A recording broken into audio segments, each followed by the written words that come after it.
Mountain Zoo's Moonlight on the Mountain, which is an event for those 21 and up. Put the kids away for a while. Yeah, so right now Julie joins us with details on some of the newest babies that you can see at the zoo. Tough day at the office for old JB yesterday. I had to go out there. I had to pet skunks, baby skunks, of course. Stinkers. And they were little stinkers. You know, most of them had their little stink glands out because they're used for educational purposes. They're not skunks that are going to be in the wild. And once they get to be a certain size, they de-stink them. But I stepped into the side. You could do that around here, by the way. Well, I stepped into the side where they had the 5-week-old ones, and Jenny, she's the one who looks over the skunk. She says, "Careful, they can still get you." They scurry about without a... Well, these baby skunks do care, and mostly about their snacks and their naps. Baby skunks, one litter 7 weeks old, the other just 5. Are the skunks markings almost like a thumbprint unique to each of them? I've never heard it officially said, like anyone's done a study, but as near as I can tell, yes. And Jenny knows her stuff too. She has worked with more than 40 skunks. Skunks look cuddly, like Mama Isabel. But are they? They don't want to cuddle. They just want you to look at them and appreciate how adorable they are. I want to have a baby skunk. It's illegal in Colorado, kid. In Colorado, we're not allowed to have any pets that are found wild in nature. Globally, there are 12 different types of skunks. The one you see at the Cheyenne Mountain Zoo are the ones that you'll commonly see in the wild. Listen, skunks, they don't want to spray you, and they'll give you plenty of warning. They'll stomp their feet. They'll fluff up their tail. They'll get big. So if you get sprayed by a skunk, buddy, you deserved it.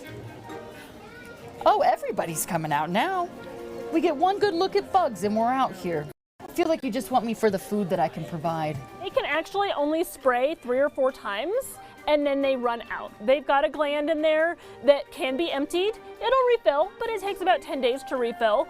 So they're gonna warn you really well before they spray. If you were to get sprayed, tomato juice is not the best way to go. You wanna go with baking soda mixed with hydrogen peroxide and some dish soap.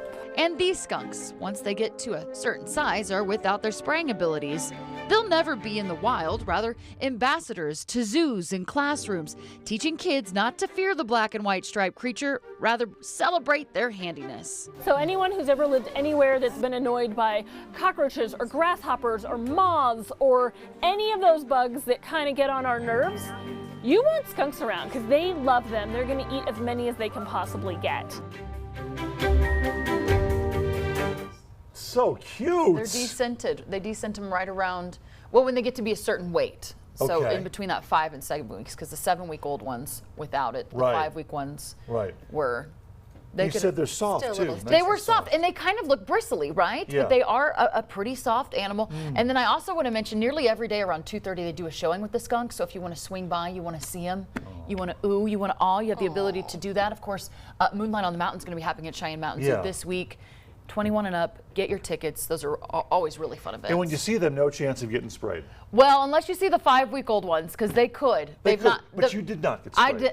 I didn't, and I was not trying, but I was open to the opportunity. Oh, you wanted to get sprayed. Yeah, I'm like, everybody get back. You know, a reason to social distance There you beyond go. a pandemic situation. I've been sprayed by a skunk. Yeah. Thanks, Julie.